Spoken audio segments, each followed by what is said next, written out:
Lopez, Bernal, and what we've got here is a deck we've not actually seen on the stream so far.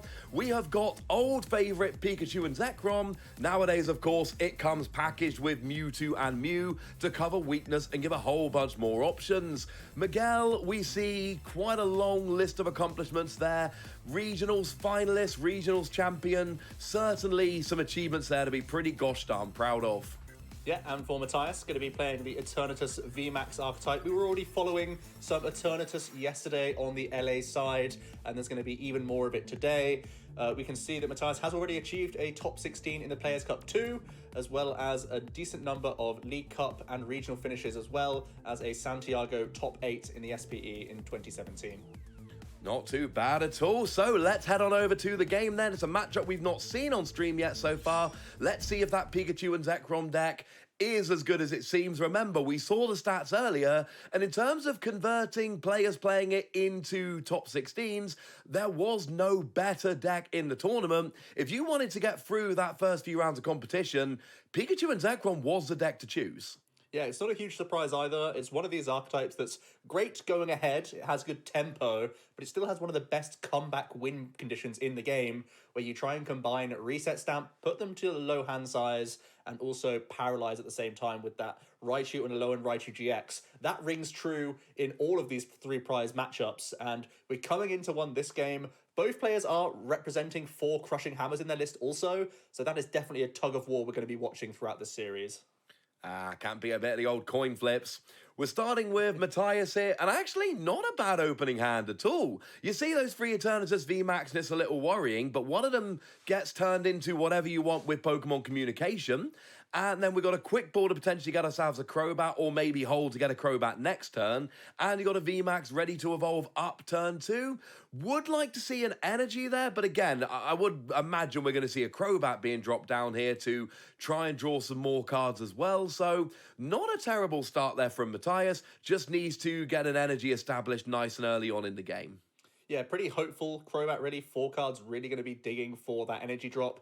They only play 9 copies of Darkness Energy, so on the lower end of the spectrum comparative to most lists. So we'll see if this Crobat can get them into one of these energies. They do pick one up, which is a really nice turn to cap things off. A potential great ball for more Crobats next turn as well. Not bad, and I love going for that second Eternatus, going, look, I've got 2 VMAXs in hand, I might as well have 2 Vs down so I can get both of them rolling turn 2. So as long as that Great Ball or top deck can turn into some kind of draw here, it's looking like Matias is going to have a pretty decent start to this game as we head on over and start having a look at the Pikarom side of the board. Yeah, so really for Pikachu and Zekrom, Miguel is going to be looking to get down Bolton V early. It is preference to go second. You want to try and use Bolton because it can get, with Electrify, 2 energies out of your deck straight onto your attackers. And we are going to see the Quick Ball getting rid of an Air Balloon. It is exactly going to go ahead and find that Bolton V. Also this turn, you may want to try and find some Crushing Hammers, of course. So digging into your deck with the likes of the Dene, also a pretty good choice here, if possible. Absolutely, and a pretty decent start so far. Got the Bolton, got the switch, got that big charm onto the Pikachu and Zekrom, or Pikarom as we often call it, giving it a little bit more bulk. We do have an Air Balloon there as well. There is a Marnie starting off, which could be good or bad for Matias. We'll never know because we did not see what that Great Ball turned into. And we do see the energy, so, and a Crushing Hammer. Oh. The Crushing Hammer is actually huge because it's the difference between 270 damage and 0, essentially. So these Crushing Hammer flips are huge in this matchup. Pikachu and Zekrom oftentimes is forced to put down multiple 3-prize Pokemon, which means in theory, the Eternatus VMAX can win in 2 attacks because they just deal so much damage. So these Crushing Hammers, they're integral to Miguel's strategy. They also play 1 copy of Team Yell Grunt, so this is going to be something that has to be prioritized in this matchup for certain. As it stands, an early Tails flip, Electrify is still not a bad fallback plan. And we do see a Crobat being top decked by Matias, but it's a kind of an awkward hand because you've only got 1 bench space without that VMAX coming in. So do you quick ball away the Eternatus just to try and empty out your hand and then Crobat? I mean, honestly, that's probably where I'm going here. I want to draw as many cards as possible because if you hit the VMAX and you hit an energy and then like a couple of bench Pokemon, all of a sudden, you've got yourself a KO on that bolt hunt for 2 prizes really early. Or, if you don't need to play a supporter, you can actually use that boss's orders, could have used that boss's orders, to grab Pikachu and Zekrom and maybe get 3 prizes. It would be an aggressive turn 1 or turn 2 play, but it was potentially on the board. Yeah, Matias instead just going to forego that and have the highest number of cards possible to draw from the Crobat. Does get into a couple of Crushing Hammers. Matias actually made the decision this turn harder for them by switching into Eternatus when they had a free retreating Eviltal. Regardless, 2 huge head slips. They've undone an entire turn from Miguel. They're also able to establish a power plant when Miguel's only sat on a 3-card hand. And the VMAX comes down. What a monstrous turn this is becoming. Absolutely. And I mean, I don't think you've got to go for the Crobat there, because Crobat would put you at 7 Pokemon, which is 210 damage, which is a KO on the Bolt Hunt, removing all the energy from Miguel's side of the board. And double Crushing Hammer plus a KO on that Bolt Hunt. Look, we all know you don't really want to play a Crobat for no extra cards, but you know what? If it's going to get you a 2-prize knockout and remove all your opponent's energy from the board, it is totally worth it. Miguel's got a 3-card hand and no energy on the board. What an insane turn that was. It was looking a little bit dicey with some awkward decisions in there, but Matias navigated it well. Obviously much better when you hit the heads on those Crushing Hammers. You can see how integral they are, because Miguel now is just put back in this spot where they need to try and just electrify again. Even with this professor's research, Matias knows there's no damage coming in. There's not enough energy to go around. So, yeah, they've bought a free turn. Everything's powered up. They can start getting backup energies next turn by the looks of things. Miguel is in a tough spot already. Does get to replace a power plant. That was the other great part about Matias' turn. Just seeing that power plant come down to turn off potential to Dene. It has been bumped now. But if you look at Matias' board, I mean, Miguel's going to be looking to electrify. But even if he does, boss's orders, Crobat, there's a quick ball, energy, all of that. Matias has got a KO on that Pikachu and Zekrom next turn, even if this Crushing Hammer comes up heads. Which it does. It does come up heads. That's nice. Evening out the odds is something you'd like to see. You don't want it to come all down to weighted luck in one direction. Both players getting a slice of it this time around. And Miguel is able to establish another Bolton here. No switch out either. This is really awkward. So again, no energy getting established at all. So Matias is really putting themselves into a very strong position here. I think we might have reached that point in the game where it is as good as over. It's not entirely. Miguel could go really energy denial here. We could see Team Yell Grunt plus Crushing Hammer, then maybe a Crushing Hammer the following turn, and really trying to slow down the energy attachments. But that is, I think, literally all Miguel's got here. Matias has gone and taken 5 very quick, easy prizes. We've got a full bench. We've got a fully powered Eternatus. We've got Switch. We've got Boss's Orders. I mean, this is looking pretty tidy. Yeah, Miguel really looking for possibly like a reset stamp Boss's Orders kind of play, or a Yell Grunt into a reset stamp. These are the things he needs to buy a turn, because nothing in his deck can take the hit right now. So we are going to see the Quick Ball getting rid of a Boss's Orders, actually. So that's not part of their path by the looks of things.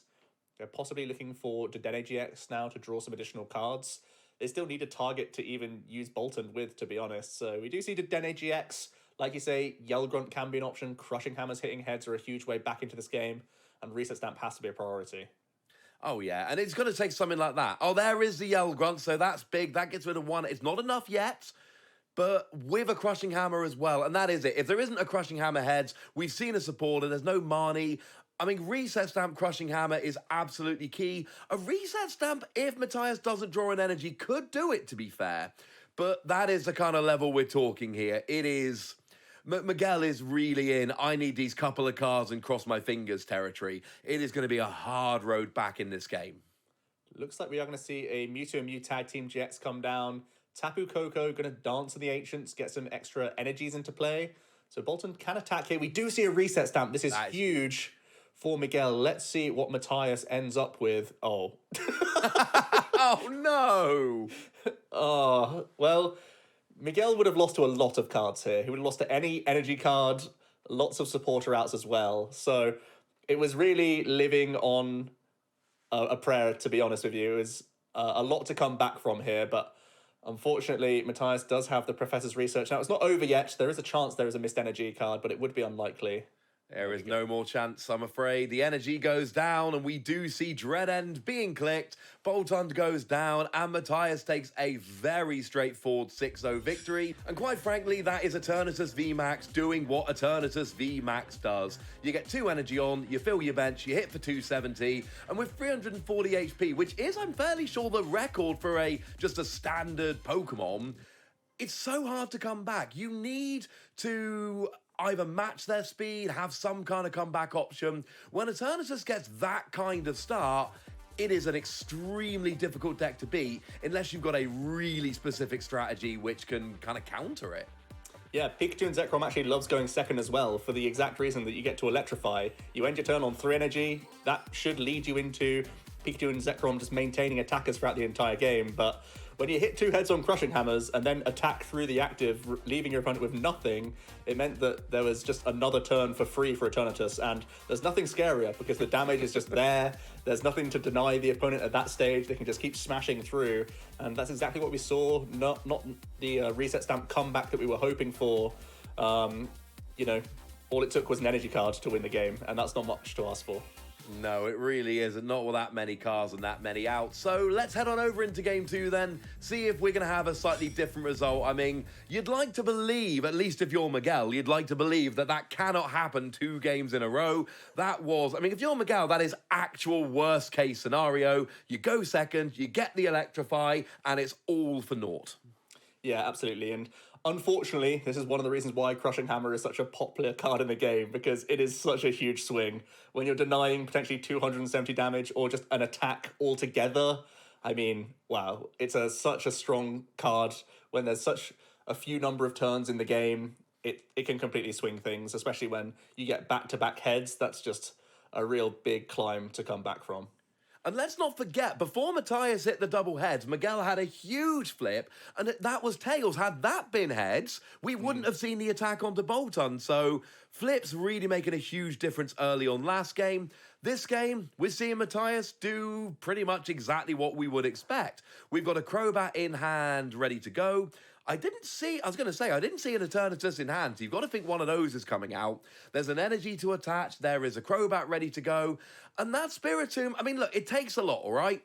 But if you get 5 damage on a Spiritomb, you can get a 1-hit KO on Dedenne. That is something you've got to keep in mind in a matchup like this. It can be the difference. Yeah, especially when energy removal is part of the game plan. So it is honestly a really big deal to remember, because that build spike does just sort of tick along, and the earlier you find it, the better. The less turns you need for it to be live. So I wouldn't be surprised if we do see build spikes throughout this game, as Crobat is going to refill for a nice 5 cards here. Looks like Matias is debating the build spite here. Seems reasonable in the early stages. Does have good ball search to fall back on next turn. And a decent turn to end on here. Again, great ball search for next turn to keep chugging through the deck. Absolutely. I mean, when you're playing Eternatus, you need to... What you're looking for in the first few turns is a Crobat to keep you rolling, and he's got, you know, everything you need there. Having said that, looking over to Miguel, what we've got is an Electromagnetic Radar, and that gets you a Dedenne, which is what Pikachu and Zekrom were always looking for to get rolling. Yeah, it looks like they kicked off with Dedenne, and then possibly from a mulligan or from the top deck they drew that Boltund, because you'd always otherwise want to lead out with that guy. But yeah, a nice Electromagnetic Radar, getting rid of 2 lightning energy, always solid for you. Opens up the door for Tapu Koko Prism Star straight out the gate. I still have to imagine that the route is still there for Miguel to go for the Electrify. It obviously didn't go as smoothly as he would have liked in that Game 1 situation, but it's still your bread and butter turn 1 play.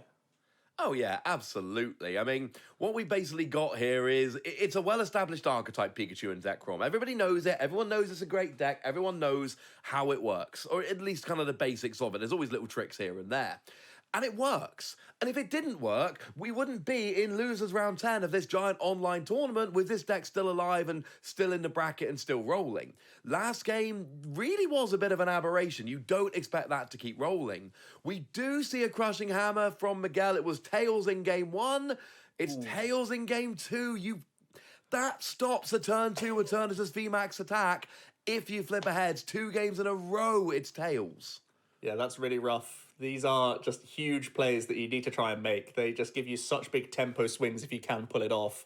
Looks like Miguel is going to put the Pikachu and Zekrom into the discard pile, meaning that he can attack with it using Mewtwo and Mew Tag Team GX, which it's a bit risky putting it into play in this matchup because you know your opponent is playing 2 copies of Power Plant, but regardless, it's still coming into play, forces an extra Pokemon on the field, of course, for Eternatus V Max to deal with, and because there are a couple copies of Big Charm in the list, it's one of the only Pokemon that can actually tank a hit. So Miguel taking a calculated risk here, does get the Dance of the Ancients off as well, so is looking for possibly even Attach Retreat now works to get your Boltund into the active and starting to electrify here.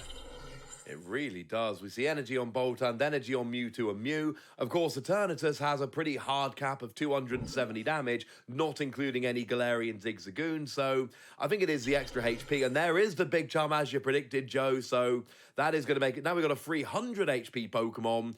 Can still be taken out with some Galarian Zigzagoon. I believe there are enough in Matias' deck. 2. Yeah, only 2. So Oh, and there aren't any. No, so you're right. Yeah. You're absolutely right.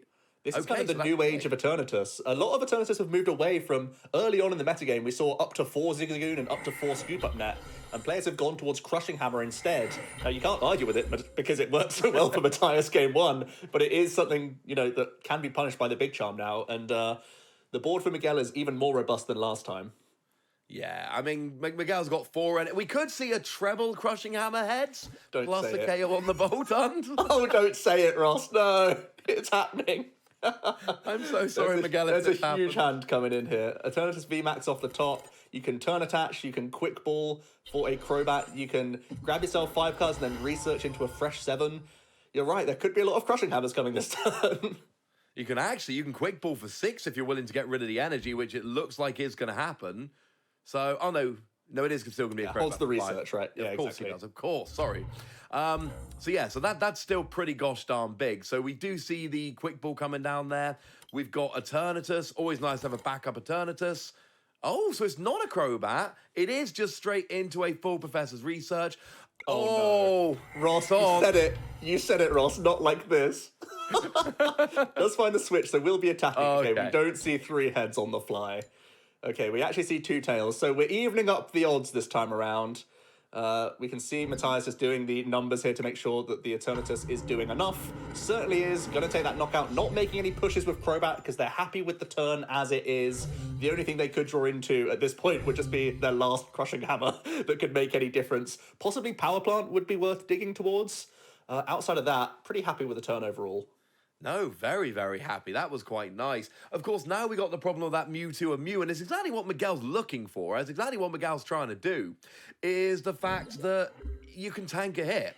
And there is no Tool Scrapper in Matias' list, and so that basically opens up a Pokemon that can actually take a hit, and that's awesome, because the thing is, Matias' Eternatus can tank a hit pretty nicely. So you need something to try and kind of even it out.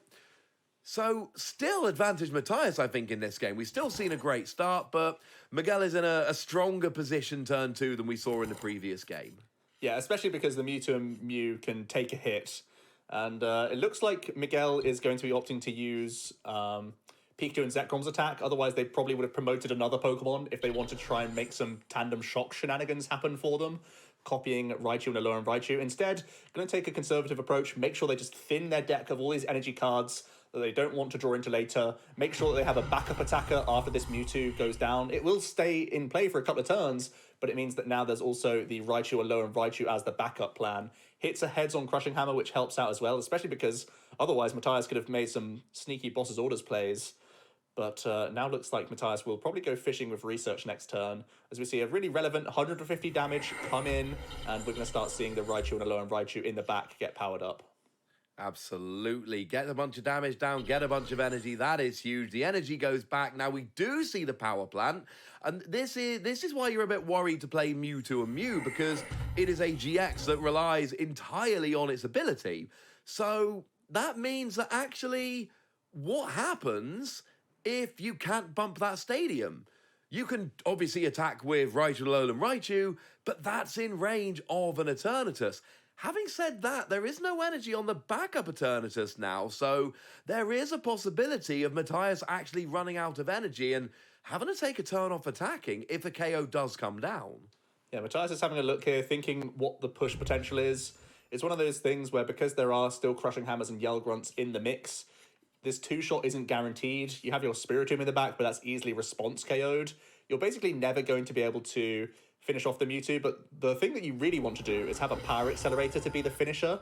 So you want to hit for the full 270 if you can, because then you could Power Accelerator and be safe against Crushing Hammers, but as it stands, doesn't Quick Ball, settles for the 240, and is hoping that this Power Plant sticks, because let's face it, Miguel's hand is still quite low here. It really is. Oh, but there is a Professor's Research. There's an air balloon as well on the Dedenne, so could potentially switch into the Dedenne and retreat with that air balloon if you wanted to, or just attack with the Raichu and Alolan Raichu. Either of those will be absolutely fine. So, yeah, that is looking pretty nice. Having said that, it's been a few seconds since the Professor's Research dropped, and we don't actually have anything hitting the board yet. Yeah, no stadium replacement as of yet. It could just be looking for switch outs, of course. But if you are able to take this KO, you do remove all energy in play. And if you can take the knockout with the Raichu Alolan Raichu, you're forcing more than just an energy attachment on the Spiritomb here. You would also be forcing Boss's Orders. Now, we do know Matias has these cards right now, but Miguel really needs to continue to push here. Actually is looking for Crobat V, a Pokemon that can come down and isn't affected by Power Plant, to try and get him out of this rut. Yeah, I mean, that's got to be the way we're looking. I mean, it's weird. Both these players are potentially in pretty bad positions. Matias is very close to actually having Eternatus KO'd and losing all the energy. And Miguel has the potential of being locked out of Mewtwo and Mew while having the Raichu and Alolan Raichu KO'd. It's an awkward situation here kind of for both players. It feels like this game is still a way away from ending. Yeah, this is kind of on a knife edge, to be honest with you. The Crobat does help out for sure. We see the switch into the Dedenne GX with that air balloon, so does have the option to use Raichu Alolan Raichu if they'd really like. Also see the Eldegoss coming in now as well. We've already seen the Professor's Research this turn, so just sort of getting it in the hand for now. It could even be used as a random 2-prize option to finish off a Spiritomb in a response KO manner. That could even be a reason why we're seeing Dedenne get powered up here. A potential response KO on Spiritomb, believe it or not. I love anytime we can attack with Dedenne, I am pretty gosh darn happy. That is always something that it's just, I love seeing weird things in Pokemon. Weird decks, weird plays, Pokemon which are there to support, which end up actually attacking. Mewtwo and Mew decks attacking with Oricorio GX, always a favorite of mine. Here, it does look like we've got the Tandem Shock, and it's not a KO, but it is a paralysis leaving on very, very little HP. Yeah, and looks like Matias is going to have to go fishing with Crobat. Not much else they can do. The paralysis is sticking right now, and I believe we've already seen 1 or 2 switches played in the early stages, so there's no guarantees that Matias will take the, grab the switch straight away. They do obviously have supporter options outside of the Crobats, and they can thin a few cards here to actually draw 6 from the Crobat if they take no target from the next Quick Ball, but it is getting rid of a Boss's Orders, leaving them with 1 remaining, which could really help Miguel with that prize map, make Matias go through 8 rather than just go through the traditional 6 prize route. No, absolutely. Well, one thing I do like from Matias's board here is that extra energy attachment. There is an extra energy that can come down, so it's unlikely all the energy goes away. Now, obviously, there is a potential Crushing Hammer. I don't believe Miguel's used all 4. I could be wrong about that. But it do does see switch, though. This is huge. Oh, yes. But, oh, yes, of course, we got the free retreating Evil Tal as well. So, yeah, that's going to be pretty nice. Oh, and a heads on Crushing Hammer. Just to boot, this Power Plant is still sticking right now. Yveltal can be that vital pivot. That's why it's becoming more and more of a staple card in Eternatus as the format has gone on. Thanks to the really early Zigzagoon damage. It's actually still not enough to take the KO here. So just hitting into both of these tag teams, a little bit of damage away. So in some regards, it makes it surprising that we've seen the attachment onto the bench Eternatus V Max. It could have been time to attach to Yveltal or Spiritomb and let those guys do the rest of the heavy lifting so you're more safeguarded around energy removal at this stage. Well, we said there's 2 Galarian Zigzagoon in Matias's list, so does that open up the opportunity for essentially a Galarian Zigzagoon? It's only 10 damage away from being KO'd, so that's second Galarian Zigzagoon, and I love mid-turn KOs, because you get to KO the free prize Pokemon, pick up those free prizes now, and then they're available to use, you know, straight away. So that is a little bit of an option. It is not safe on the bench, but I think we're going to actually see it. Wow. Oh, that's huge. Yeah, Team Yellgrunt removing a Darkness Energy here. So it does still mean that the Dedenne is in the active. It forces that gusting opportunity. Dedenne is going to try and skew that prize trade. There's only 1 Boss's Orders remaining, and there's, you know, like a Crobat for 1 or 2 cards only to get there. So Miguel's got themselves into a really good spot and 3 huge prizes their way. I think Matias... No, if we see Galarian Zigzagoon, that's game. That Spiritomb is already ready. You put a damage on with the ability, you attach, that's 160, that's a KO. There's a Pokemon communication. So if that Galarian Zigzagoon is in the deck, we should be able to see Galarian Zigzagoon KOing the bench Raichu and Alolan Raichu, Spiritomb KOing Dedenne, and Matias carrying on through the tournament. Is it in the deck? You've got to think it is. That's got to be the play we're working towards here. It is in the deck. Oh, I love this. This is such a wonderful way to win the game. This is not what you expect in an Eternatus VMAX deck, but it absolutely does the trick. Wonderful plays by Matias here, taking out that bench Raichu and Alolan Raichu, going down to 1 prize remaining, and all we need here is the Evil Town to retreat, the Spiritomb to attack, and Matias is going to be carrying on through the loser's bracket. It's a strange way to win. It's not what we expect, but oh my goodness, is that a fun way to win. Yeah, really good stuff from Matias, really proving that they know this deck inside and out. That Zigzagoon ping really early on in the game mapped out perfectly for an epic 5-prize swing turn, even after a Marnie in a low hand size, and, you know, with such good big charm placement trying to stay out of range, he got himself right back in it. Absolutely. It's not often you see Galarian Zigzagoon poking a free prize tag team GX for 10 damage and taking all 3 prizes. Even though it's possible, we called it out nice and early, it's not that often a Spiritomb actually gets to sit there for 5 turns, building Spite and taking a KO on a Dedenne. Seeing them both in the same turn to take 5 prizes, and bearing in mind that was after we saw a Dedenne KOing an Eternatus, we saw both players there doing absolutely everything, really going to the bottom of the bag of tricks for their respective decks. But sometimes Eternatus just has too much power. Yeah, in that game 1, we saw how things can go when one player is just having better variance. But in that more balanced situation, both players are getting heads and tails flips. There's Marnies in the mix, there's reset stamps coming in, hurting each other, not having the absolutely perfect turns possible. You got to get a little bit creative at times. And man, we saw some creative plays there. And from both sides, and really it was the epic Spiritomb Ziggy combo that was able to take a monster turn. It was just fantastic. We saw the big charms going in the right place. We saw KOs being denied, but unfortunately, sometimes there isn't enough you can do. That was a really, really good game. Unfortunately, we did have to say goodbye to one of the players, but Matias is carrying on through the losers bracket, and we're going to be following Matias a little more now, but shall we say with a slightly more difficult matchup than we've just seen. Yeah, unfortunately for Matias, they've got an even bigger hurdle to overcome this time around as we come in to see both players' deck lists going to be coming up against a Lucario Melmetal archetype on Alan Winther's side. So it's definitely one of the most awkward matchups that you can have in the field. And Alan has already proven that he knows how to navigate this matchup. We were following this story from yesterday. And once again, queuing into Eternatus VMAX is pretty good going for Alan. Yeah, we did see this matchup played twice in the Latin American region on yesterday's stream. Both times, the Eternatus player did manage to grab one of the 3 games, but in both matchups, we saw Eternatus go down 2-1. And the victories we saw for Eternatus, it was didn't bench Azation, and then play Professor's Research, no basic Pokemon, and just gets benched. And then we saw the super aggressive, really early KO, what players often call a donking Pokemon. That's the kind of level of win we saw from Eternatus. So we just saw Matias play a phenomenal game to a very high standard, but this is a much more difficult task. So let's head on over to the game and see if Matias has an option against this deck in a way that the Eternatus players we saw yesterday unfortunately just didn't. So So Matias is this time going to be on the top of your screen. We are going to be following from Alan's side, and that's really where the story lies. Depends on what Alan can do. He's the one putting the answers to Matias and saying, hey, if I can get Zamazenta, it's going to be a good game for me. And out the gate, you start with it. That's where you want to be.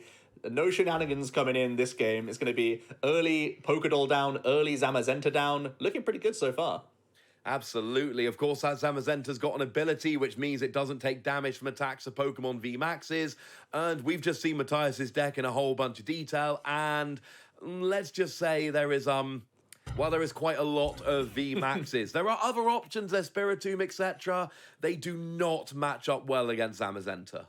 Yeah, especially when you throw Mallow and Lana into the mix, of which Alan does play 2 copies. Matias is identifying the power of Spiritomb early on, and their energy attachment goes straight onto Crobat because you need to use your alternate Pokemon this turn. This game, I should say. You can't just rely on good old Eternatus pummeling through everything with 270 damage. You're doing 0 into Zamazenta, so you got to get a little bit creative. Use the 2 Spiritomb, the 1 Hooper, and your Crobat Vs to try and do chip damage into Zamazenta and slowly whittle it down. And a lot of the game is going to end up being, come on, don't draw Mallow and Lana. Because if Mallow and Lana comes out at the wrong time, you know, it's a couple turns of chip damage down the drain. You're only going to get so many turns of it. Alan, for his part, we see an energy going on to Lucario and Melmetal, and there is a capture energy, which gets another Zamazenta, which is lovely, but there are a couple different options here. One option is just straight Zamazenta, I can do this. The other option is, let's actually use that Full Metal Wall GX, let's reduce damage done by 30 naturally, then you build in the Metal Goggles, which reduces damage by 30, and at that stage, when you combine the healing, taking 60 less damage from each attack, it is so difficult to KO those Zamazenta. Yeah, even though Lone Zama is an option, you can do some funky things with tempo and force Matias to make plays that they don't want to. The pressure of Brave Blade being able to knock out Crobats, the pressure of that Full Metal Wall GX allowing your Pokemon to be even more tanky, but also remove energy from Matias's Pokemon. These are things that you always have to navigate in addition to the Zamazentas this entire time. So it's not as easy as find your answers, build those up, hope they can beat the Zamazenta. There's also, you know, good old Brave Blade to deal with in the back as well. Well, that's the thing, you know, Zacian is still one of the best attackers we've got in the game. Free energy, bearing in mind the ability and Metal Saucer, both of which can get extra energy on. 230 damage, it's a lot. We do see some spike building for Matias here, and we do have some energy on the Crobat and on the Eternatus. There are options coming in there, but you'll see that, Alan, here, we've got 5 prizes worth of non-Zamazenta on the board, and as we've seen in previous matchups, that is where it's going to stay. You do not bench 6 prizes of non-Zamazenta. That is a great way to lose the game. We do see Alan is going to go ahead and piece out a tag call here, get a few supporters, does pick up the next Metal Energy, could start committing this to the active and allow yourself to have the extra tank ability. Could even just be using the GX attack here for the tanking alone and foregoing the energy removal. That's exactly what we are going to see here. Just say, it's going to be very, very difficult for you to deal with my Zamazentas from this point onwards. Yeah, and there's not really any energy that's worth getting off at this stage. You know, the Evil Tail's got none on. I mean, I suppose maybe you'd want that 1 energy off the Crobat, but that's not terribly important at this stage. I think, Alan, here, what we need is exactly what we've got. You get your Zamazenta out, you get your damage reduction into play, you save your Mallow and Lana for the perfect time, and, you know, those Spiritomb, they can do 160. It actually turns into 100, and then a Mallow and Lana turns it into nothing. Yeah, it's a hard slog for Matias. All the damage is going to get removed in a number of turns, I would say. We are going to see the switch into Eternatus VMAX, then a Crobat comes down for a few additional cards here. You still take the prizes as they lie, because it's impossible, basically, for you to get through 2 Zamazenta. What you need to do is you need to deal with a Lucario Melmetal, deal with the Zacian, and then hope that 1 Zamazenta can get whittled away. That's why we are seeing the boss's orders now to deal with the first Zacian. And once again, and I love this play, Matias on turn 1 dropped that Galarian Zigzagoon and put 10 damage on that Zacian. You'll notice Matias there hit for exactly 210, which wouldn't have been enough but for the Galarian Zigzagoon being dropped. Now there is a bench space saved for maybe a Crobat next turn or something along those lines. And once again, we are getting those KOs, you know, really thought about a couple turns in advance. That's a really nice way to go about it. So more real heads-up play for Matias here, taking that first KO. Alan is going to continue to thin their deck, tag calling for Guzmahala. This is going to allow them to get more energy attachments. Power Plant, not useful for either player here. Both of them using this stadium card, but neither of them wanting them in play at all here, because neither are using any GX Pokemon that have abilities. We are going to see a Metal Goggles come into play. I'll likely see this go onto the Zamazenta. And yeah, fairly happy to pass here. Could spend a switch if they really want to, but it's always nice to hold your switch outs to play around poison damage when you can. And that Lucario and Melmetal is out of range at this stage. With the damage reduction, you need to do 290. You max out at 270. Oh, we do see a heads-on Crushing Hammer. That could be important. And with 2 Galarian Zigzagoon, that would actually get the KO. One of them's been used. There is no way that there is a one-hit KO coming down there. So Alan knows that not only is it not getting KO'd, but we're not going to get any cheeky Galarian Zigzagoon KOs like we saw in the last game. It can take a hit and be fine. And Matias opts to take the Coating Metal Energy. It's something that they can derail with Evil Talons, but playing around Metal Saucer right now, so good thing to bear in mind, just checking Alan's discard pile, seeing what options are available, not wanting Zamazenta to come out a turn early if you are getting that heads-on hammer. You don't want Alan to just immediately have Saucer value, so we are going to see the second Spiritomb come down, a lot of Spite being built up in the back, a couple Crobats, each with energy, so Matias has lined up his bench with plenty of attackers and is slowly getting through this Lucario Melmetal with the active. Yeah, it's going quite well in that regard, but, you know, the first 5 prizes are easy. It really is going to come down to, can they KO a Zamazenta? And look, they're doing a pretty good job. They've got 2 Spiritomb out, they are building Spite. It could come down to something as simple as a Marnie and just hope. And if Alan does miss Mallow and Lana for just 1 or 2 turns, that could be all that's needed to actually go and get the KO on that Zamazenta. Matias doesn't care if they have to go through a couple of Lily's Pokédoll. That's really not terribly important. You know, that Lucario Melmetal, it can be boss's orders at some point later in the game. That doesn't really matter. The only important thing is, can you chip away at that Zamazenta and then just deny Mallow and Lana just for a turn or 2? That could be enough to swing the game.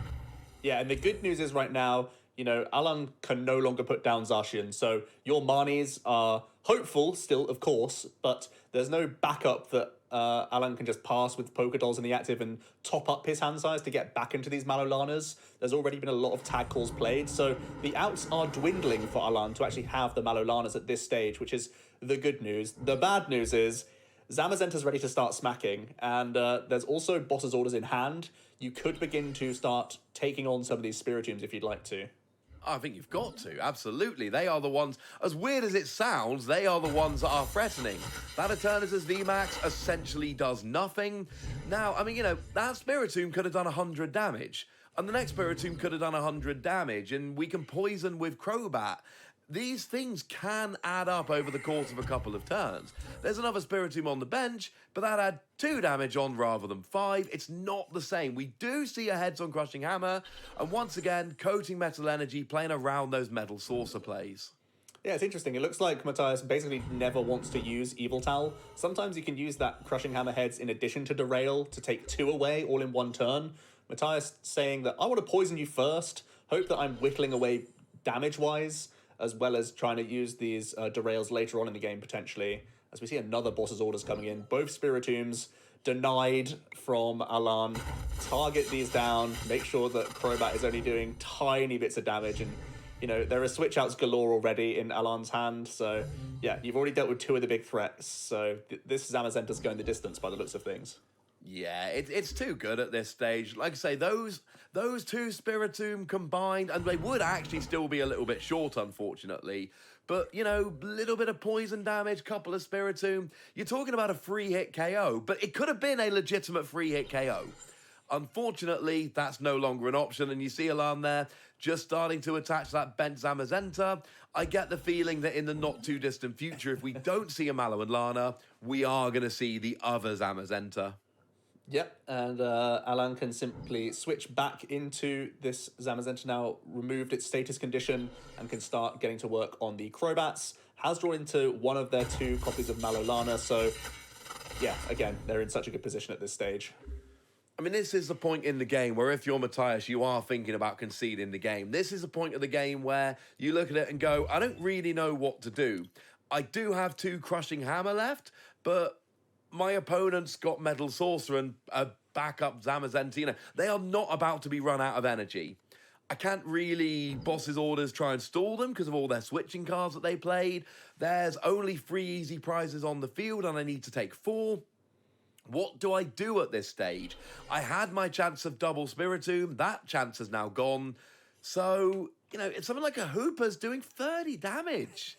That's not much. And then you're giving up a prize just for doing that 30 damage. It's so much to ask at this stage. You can KO a Zamazenta in this matchup, but you've got to have, basically 3 attackers ready to go and hope there's no Mallow and Lana. There was a chance, but I think we've gotten to the stage of the game where that chance has passed. Yeah, especially with a Crushing Hammer hitting tails. There's no stopping the Zamazenta that's currently in the active position. This could be a heart-wrenching Mallow and Lana. If Alan chooses to use it this turn, he even draws into a Birdkeeper, so could then just Birdkeeper and reset the Lily's Polkadot as well if they'd like to. They have all the answers right now they need. Yeah, it's just looking too strong. We do see the Birdkeeper into that Lily's Polkadot, of course. You've always got the option of just putting that back on the bottom of your deck and just grabbing yourself a Zamazenta back in the active. There's still a Lily's Polkadot ready to go. So the poison has been reset, and now both those Crobat are 1 assault tackle away from being KO'd, and that will be the game, essentially. That will be the last 4 prizes. So I've seen Matias's deck list. I've seen this game playing out as it stands at the moment. I'm not sure what Matias's plan here. And that's not to take anything away. Matias has played beautifully in all the games we've seen them. But Alan is doing exactly what he's supposed to be doing here. Yep, and has thinned his deck as well of plenty of these cards as he's gone. Matias can get their last Crushing Hammer in, also a Tails, which means this Crobat will certainly be getting knocked out this turn no matter what. Alan, if he's feeling like it, he could again play a switch here and even attach to his backup Zamazenta just to really put the squeeze on. Is able to Cynthia Caitlyn, is going to remove a Metal Energy, can grab back Birdkeeper or Boss's Orders. Boss's Orders could give you a 2-turn clock here.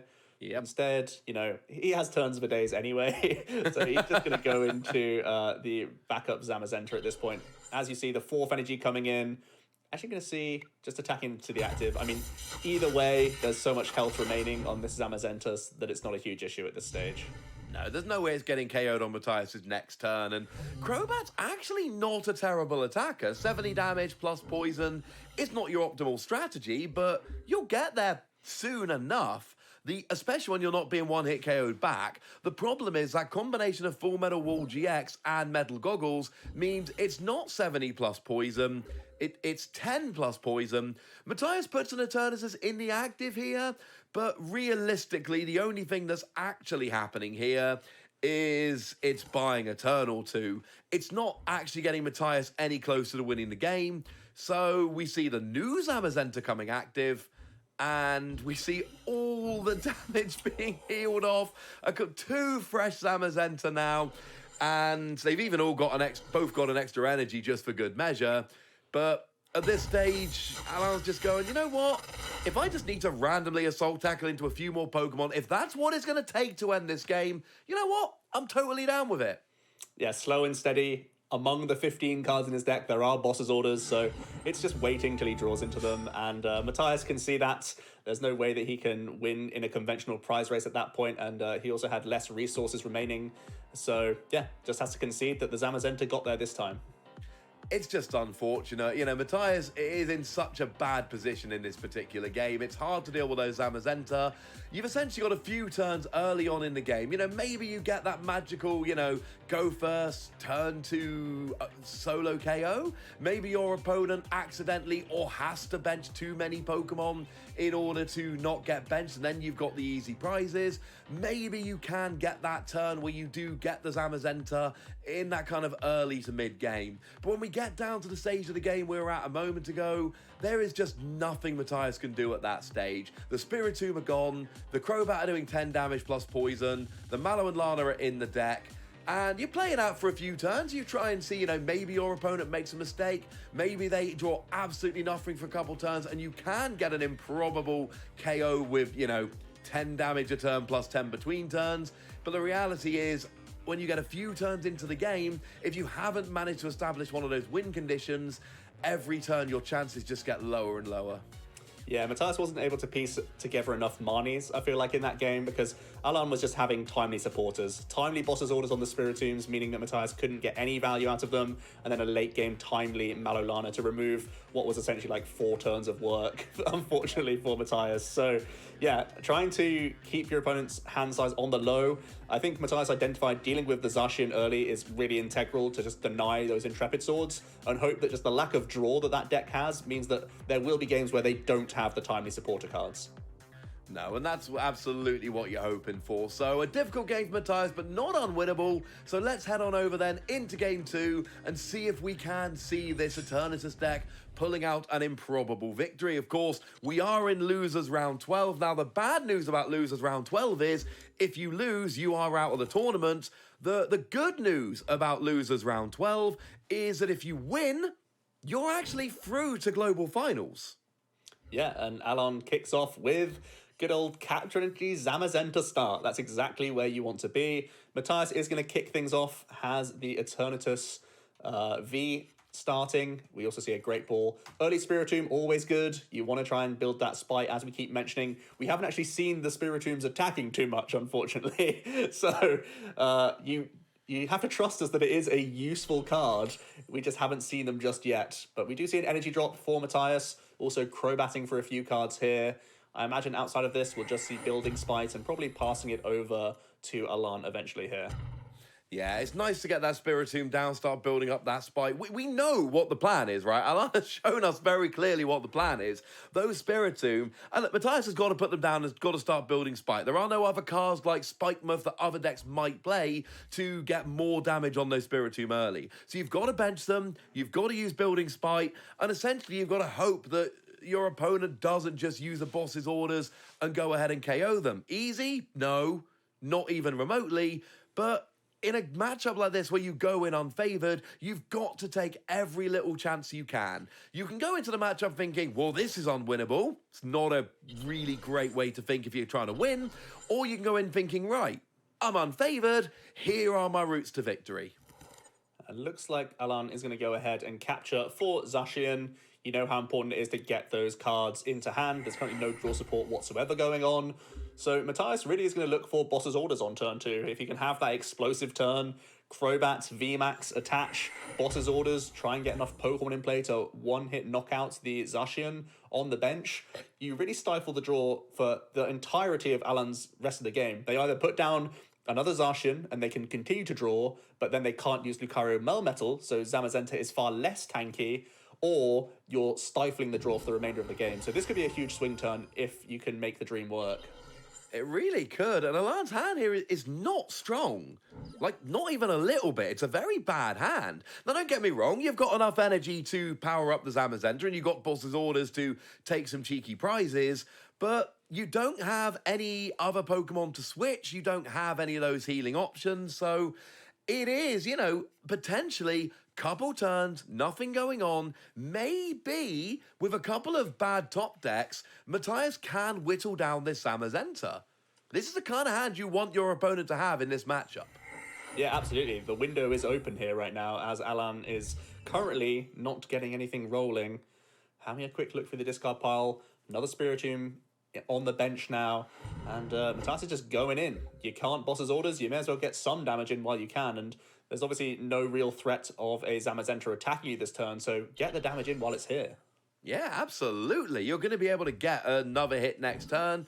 Now, does bring up the Eternatus, which is actually kind of annoying, but we do see an Intrepid Sword. I mean, this is one of those awkward situations. What Matias really wants is a Marnie and a Boss's Orders. Now, we know you can't play 2 supporters in one turn, not unless you're behind on prizes and using Lieutenant Surge's strategy. So, Energy Boss's Orders, KO on the Zacian would be awesome.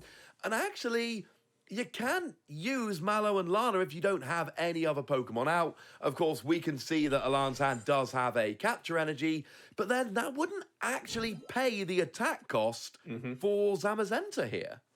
Yeah, it would be an awkward choice. You'd forego an attack, allow a Spiritomb to hit you again just to get another Pokemon down. That doesn't sound like a good trade-off for you. It would open up the Mallow Lana plays, but then you'd just be bringing up more Zamazentas and just hoping to top deck out of it.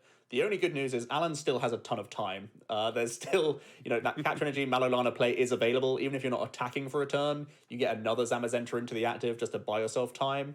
But Matias, they've been in worse positions in this matchup. It may just be, here we go, Boss's Orders stifling the Zacian V here. You love to see this. This is huge. We got enough Pokemon on the bench. We got enough energy on the Eternatus VMAX. We've got everything we need. And both those Spiritomb are now rolling. So what does Zamazenta do? You can attach and Boss's Orders and take out something like a Spiritomb. But if you do that, you don't have any backup Pokemon. You can't Mallow and Lana, etc. Or you use Capture Energy, so you do get another Pokemon. But Zamazenta's attack cost is Metal, Colorless, and there's already a Colorless on there, so that would mean another turn of not attacking, of taking a hit, but it would potentially open up Mallow and Lana even as early as this turn. Looks like Alana is favouring the energy and the attack, but honestly, if I'm Matias here, I want to Marnie so badly, and if Alan doesn't pull another Pokemon out the deck, there can be no Mallow and Lana plays, and this is what you're looking for. This is the break you need. It's not easy, but you can try whittling down that Zamazenta over the next couple of turns.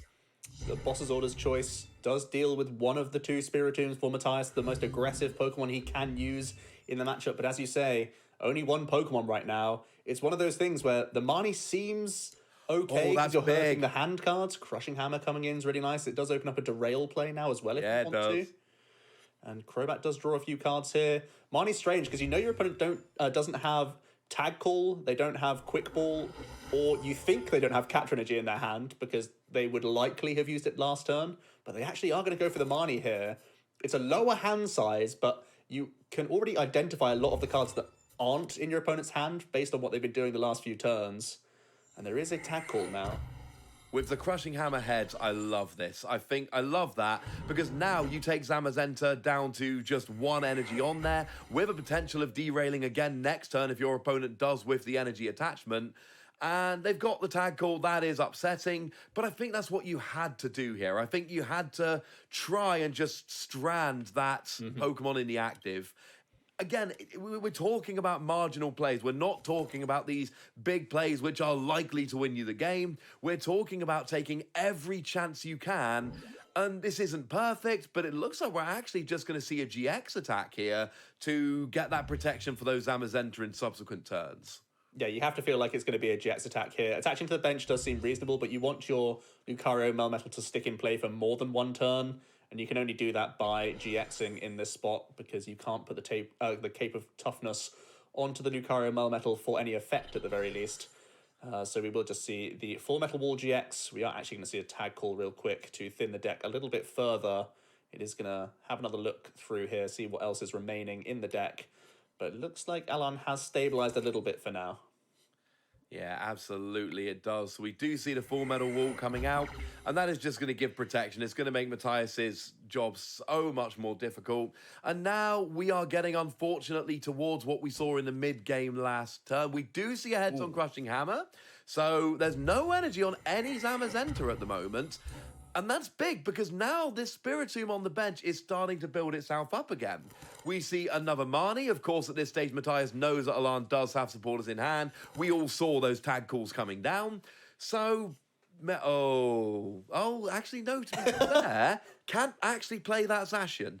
Yeah, this is actually a really awkward hand for Alan, to be honest. The Dread End not taking the KO thanks to the reduction of Full Metal Wall, but Matias has, again, seen Alan's hand where there were a bunch of supporters, mining them back into that low hand size. There is energy metal saucer plays available. I think you go to the healthiest Zacian, the Zamazenta at this point, and you're hoping that Pokédoll next turn can buy you time, because Alan cannot afford to use Zacian anymore. No, because then that's 5 non-Zamazenta prizes with, well, 4 prizes left to take. That is not a position you want to be in. So back over to Matias. Now, Matias is going to get a KO here, but unfortunately we saw Metal Saucers, so there is a Zamazenta ready to go. We do see a Crushing Hammer. Oh, Matias has been flipping well on that. Not that time. And now this is kind of awkward, because as much as we've got that 5 damage on the Spiritomb there is every possibility that Alan does have an energy in a boss's orders, and it is going to be going on. And we know he doesn't, but Matias doesn't know that. Alan looks like he's promoting confidently the Zamazenta. Can't attack with it just yet, but wow, rips the energy off the top like it's nothing, and now he's just assault tackling away. Well, now you see where the confidence comes from. Is like, it's definitely going to be an energy. Heart of the cards. That's pretty awesome.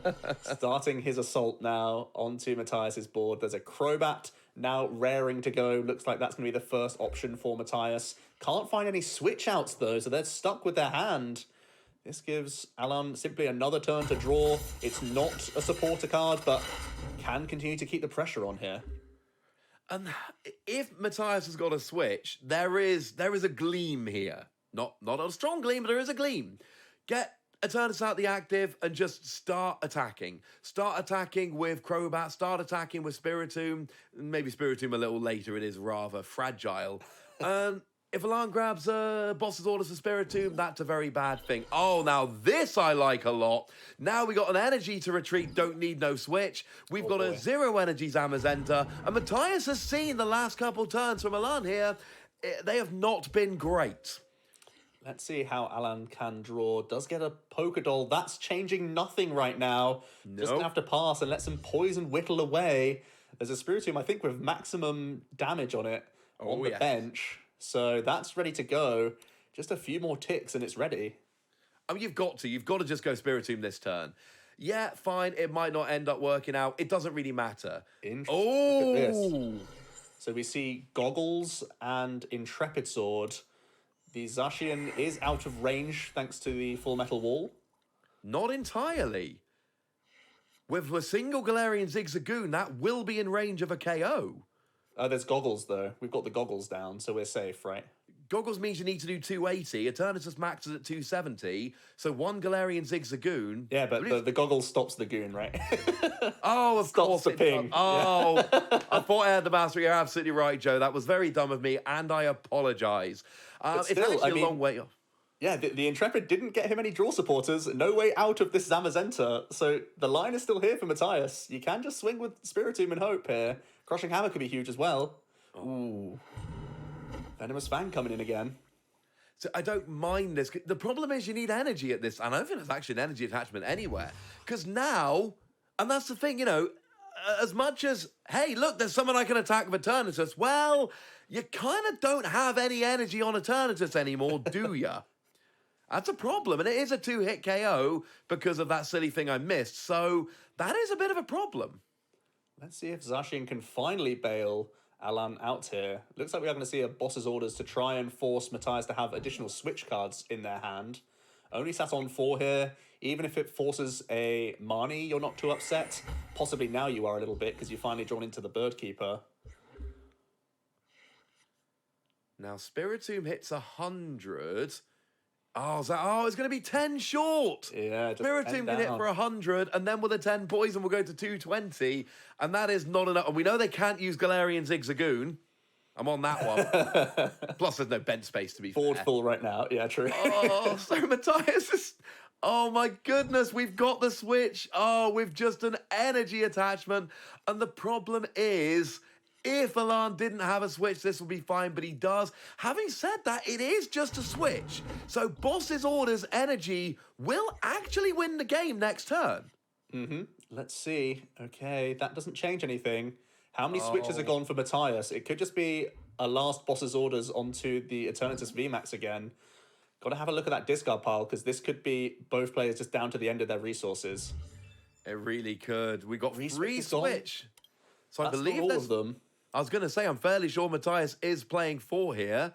Yep, I've just checked the deck list. There are 4 in the deck. So switch, boss's orders, energy will actually give Matias a win. We could... Oh, no, we don't even need boss's orders, sorry. It is literally just switch energy, and that will be the win. So This that allows means you Matias to access the entire deck as well. They can research if it's in the bottom 3. They can Marnie if they have to. There's the 4th switch. There's the switch. It's finally And there's time. the Research it all away. Let's see if there's enough energy, please. And there is the energy. We finally see a Zamazenta actually being KO'd. And it was a bit of a slog, and it was not an easy thing to do. But Matias actually takes down that Lucario and Melmetal's Ashen deck with Eternatus, and we finally saw an actual win that wasn't just a 1 KO win. We saw a Zamazenta get KO'd.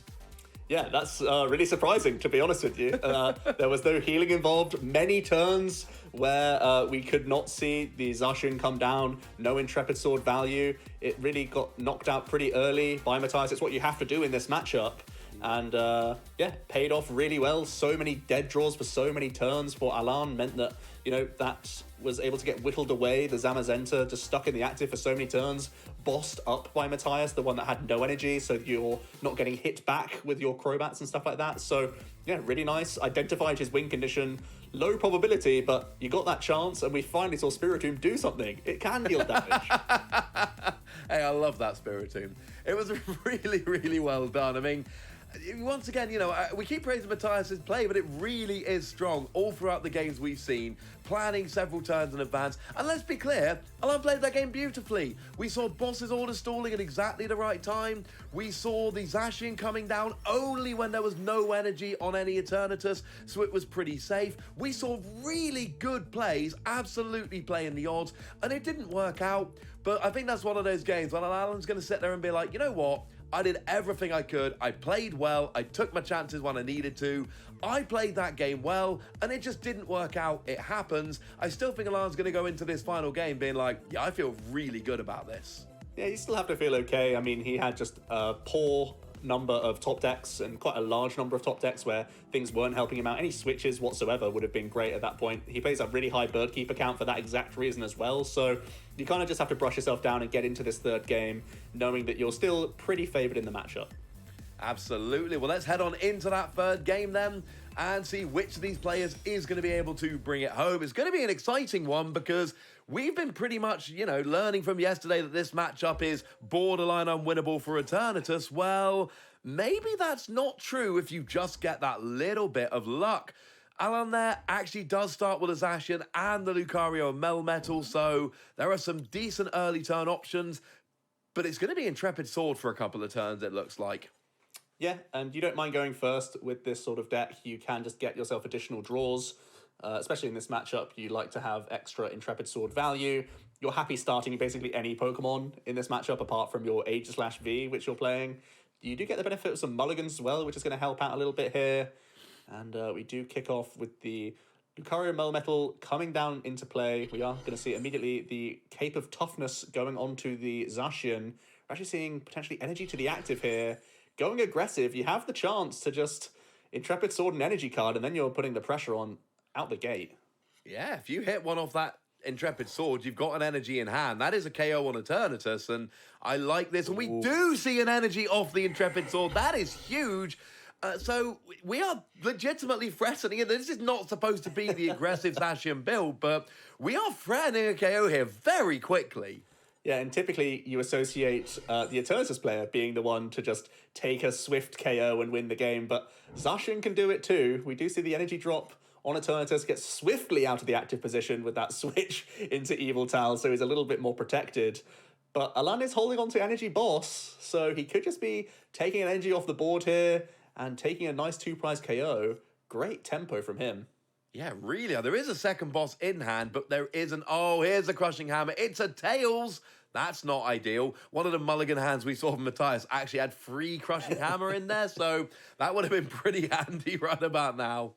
But it really is looking like a strong start for Alan here. And this is a very bad position for Matias. You are expecting to have these Ashen drawing a bit and then giving up a couple easy prizes. You are not expecting it to rush you early game and start taking multiple prizes. It's kind of a nightmare scenario, to be honest with you. It is the backup plan that is actually working too well. Yeah, it's going brilliantly. We are just going to see the 30 damage prod from Eternatus, getting that power accelerator, the energy to the back, which is pretty handy. But let's face it, there's going to be 2 prizes coming in swiftly for Alan here. There's also more draw that can be had. You can go ahead and Cynthia Caitlin if you'd like to. There's also the option to Guz Mahala if you just want to get more tools established. So, yeah, looking pretty good for him so far. Still no sign of the Zamazenta. You always want to attach a coating metal energy, so you won't Guz Mahala for any captures just yet. Yeah, Zacian, unlike Zamazenta, does have a free metal energy attack cost. So whereas you can afford to put a capture energy onto a Zamazenta, you can on Zacian, not without giving up an attack. So we do see the coating metal energy come down, take a KO on that Eternatus. And honestly, at this stage, Alan wants a bunch of switching. There is a Lily's Pokédoll, and if there's any kind of switching card, we could see another KO next turn. And I mean, going up 4 prizes super early, that's not really what this deck is supposed to be doing in this matchup. And if you're getting that going in addition to your regular plan, that is going to be amazing. Having said that, as much as that power heater did give up a 2 prize KO for Matias, we could see an Eternatus VMAX KO on that Zacian, putting Alan down to a pretty uninspiring board position. Matias with a pretty creative turn, spending that switch into Evil Tal early, just so they can draw an additional card from Crobat.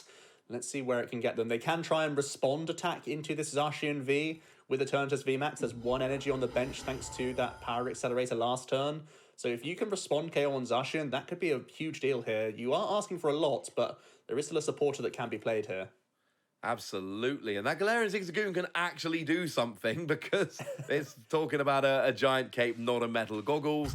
So it is on the board potential. And I like this because we're building up damage on that benched Lucario and Melmetal. Of course, after a GX attack, you actually come in 20 damage short of a KO. I believe that is now 20 damage from the Galarian Zigzagoon, which means it's back in 1-hit KO range, if that counts as 1-hit. Huge Marnie here as well. This is awesome. If Matias can achieve this KO whilst also removing the option of Intrepid Sword for future turns, this could be a short-run game, you know. If he can achieve this knockout, you leave a Lucario Melmetal 1 attack away, and the only draw Alan has is Bird Keepers, which are unusable right now. So this could be a huge turn for tempo if there is an energy attachment at the end of this turn.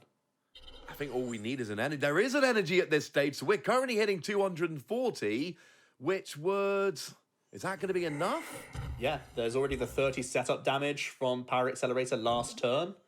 Yeah, which would be absolutely perfect. So there's the KO.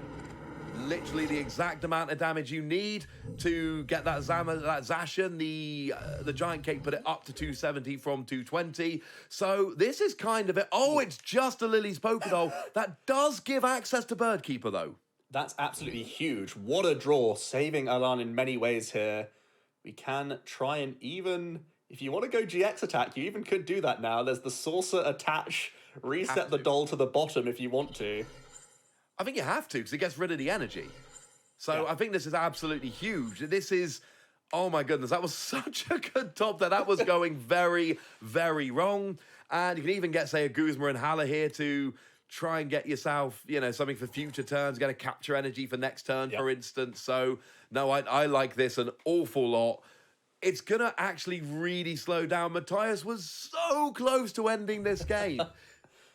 Yeah, and they don't know how close. That was a top-decked Lily's Pokédoll, and otherwise Alarm would have been completely stranded, so a very fortuitous draw at the end here. We are seeing the full Metal Wall come down for the full value for one of the first times in this series, where you do get to strip away all of your opponent's active Pokemon's energy if you have that additional energy attached onto your Lucario Melmetal. So for Matias, it's a rebuilding job this turn, attaching to the active, not really under any attacking pressure. So just trying to rebuild that Eternatus, it's still your best way through this Lucario Melmetal. Oh, absolutely. The problem here, of course, with that metal goggles, it actually means that Eternatus now maxes out at 210 damage, which means that those little pokes from Galarian Zigzagoon that seem to put you in such a good position actually don't. We're still not seeing much draw at all from Alarm. We do not have a great position here at all, but will not get KO'd next turn, but it's a pretty short clock still. I think based on your prizes, if you know that you have Pokemon or Capture Energies in there, Boss Spiritomb seems like the smartest play. You could have tried to do Boss and Trap plays into something, but if you think you have prizes that can help you out, the Steel Fist is certainly going to be helpful. You also thin the deck of an energy card. I think it's worth it because you're in top deck mode, so you can pull one of those bricks out. And you're also resetting the deck because you did get some supporters Marnie to the bottom. That means he now has the access to Guzma Hala from the top decks, which can get you into Capture Energy. Actually, kind of not take the energy here. That's really surprising. I think it's a really important thing to increase your odds. But look at that, Capture Energy from the prizes. That's an epic draw. That is pretty huge. And it now, I mean, it's all coming down. It is literally just those metal goggles. If it wasn't for the metal goggles, we'd see Eternatus attacking and taking the victory here, assuming an energy in 2 more bench Pokemon. That is not the case as we see it at the moment. Unfortunately, it is it's starting to look like a long way back. This game, it keeps looking like Matias is in a position to finish it out. Alarm's draws don't look great, and it's everything. It's the full bench. I'm assuming an energy. There's the energy. That metal goggle's frustrating. So we do see a Marnie here, though. If this gets Alan nothing, that will be game for Matias. Matias has really put the pressure on. Yeah, really put the pressure on. It's another Pokédoll, and Guzma Hala can grab Capture Energy. So this time Alan survives the Marnie. Absolutely. Draws quite well off of it. Still not a great position. It does mean you're essentially going lone Zamazenta or double Zamazenta and kind of hoping. It's not a great position to be in, but with some damage reduction, with a GX attack on the board, with some healing going, it is possible. It's not a position Alarm wants to be in, but your deck can still do what it's supposed to do in this matchup. And let's see the Guzma Hala now. Going to grab that Capture Energy, of course. Also can grab Metal Goggles for your Zamazenta. There is also the Lily's Pokédoll coming in. So Capture Energy, obviously, for Zamazenta here. Pull that guy down. This is your best chance of mounting a comeback by just letting this go the long way round. But Matias does have a good amount of damage on the backup Spiritomb. There's still no cards really in Alan's hand. He's many turns away from Zamazenta. So if Matias can take the KO here and basically try and Grinch down the Zamazenta before it's ready to attack, you still have a good shot. Absolutely. And I mean, the KO is a given at this stage. The KO is sitting there on the board. Oh, and that was very quick turn. Bit of Building Spike, bit of Dread End. And now this is getting interesting because now you do have the Metal Goggles and the Full Metal Wall. So that Zamazenta is taking 60 less damage. But Alan's got a 1-card hand. We know it's not a good hand. And Matias can start whittling it away. Again, we're not talking about some amazing plan here, but it is a plan, and we saw this matchup twice on stream yesterday. Those players would have loved to have a plan like this to be able to fall back on. Let's see if Matias can switch out of the active and start swinging with the Spiritomb. That's got to be your priority this turn. Get the damage in while it's there, really shorten that clock, and give Alan only 1 draw, essentially. It's a big Professor's Research here. Can he get there? We see the Building Spite. Do we have a switch? We do have a switch. Oh, this is getting interesting. We know that Zamazenta is not going to be attacking this turn. We also know it's not a 2-hit KO. So, unfortunately, we are still a turn away. But there's no way of getting that Zamazenta out the active at the moment. It's not getting out the active. There's no switching card, no Bird Keeper, no Mallow and Lana. Now, if Alan does top deck a Mallow and Lana, it is going to be Oh, actually, no. Wouldn't have enough cards to actually do the healing because you need to discard to play the Mallow and Lana. So, it looks all right, but a basic energy allows that Eternatus to retreat. I actually think you should be promoting the other Eternatus regular V here, shouldn't you? Because it's just, like you say, 1 energy to retreat. I feel like that Boss's Orders could have been a better choice. Depends on how many switches are remaining in the deck anyway. could be a moot point, but I think it's another Spiritomb hit coming in, and Alan has nothing going on in hand whatsoever. Matias could be getting there. It's one hit away. A Crobat would... Oh, no, Crobat would not quite take the KO. The thing is here, you can KO the Spiritomb. How confident do you feel? Actually, there's nothing on Matias's board that's actually going to deal any damage right now.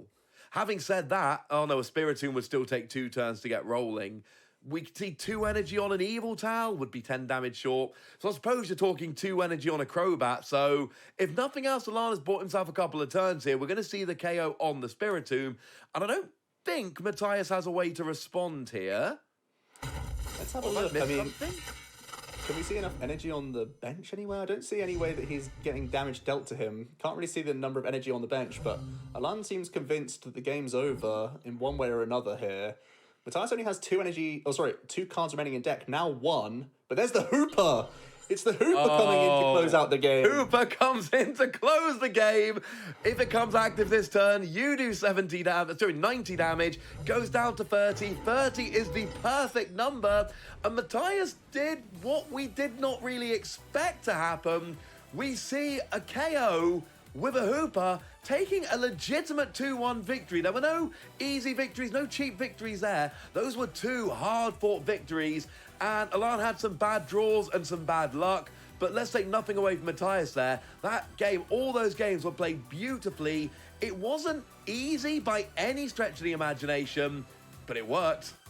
Yeah, Alan went aggressive in that game 3. He tried to take prizes with his Zacian, but then leaving that in the line of fire just made it so much easier for Matias to then stifle his draw for the remainder of the game. Those prizes, they look great. You're starting that race, you're putting pressure on Matias, but such an easy response KO for the Eternatus VMAX then meant that that chain of Marnies Matias was able to draw into 3 in a row, I think it was, after identifying a tag call. Okay, I need to Marnie. Do it again. Do it again. Even hard read that there was a great Capture Energy prize taken that would have got Alan back into safe mode. You know, I mean, Matias played so well there, and his little band of merry men won prizes, eventually was able to overcome that Zamazenta. Like we've been saying all the way through these games, it's not easy. But if you can poke a little bit and get a little bit of luck with no Mallow and Lana, a couple of bad draws here or there, it does end up adding up in the end. I mean, that was a really entertaining series because all through those games we're like, oh, Matias can do it. Oh, no, Alan got the Capture Energy. Oh, wait, no, but now there's this thing. And it was just a back and forth. It's really entertaining series to watch. That is supposed to be a fairly underwhelming matchup. It's supposed to be a matchup where one of the decks is really overwhelmingly favored, especially when you take that matchup into a best of 3. The unfavored deck winning 2 of 3 games, it's not something you expect to happen, but we just saw a really well-played series there.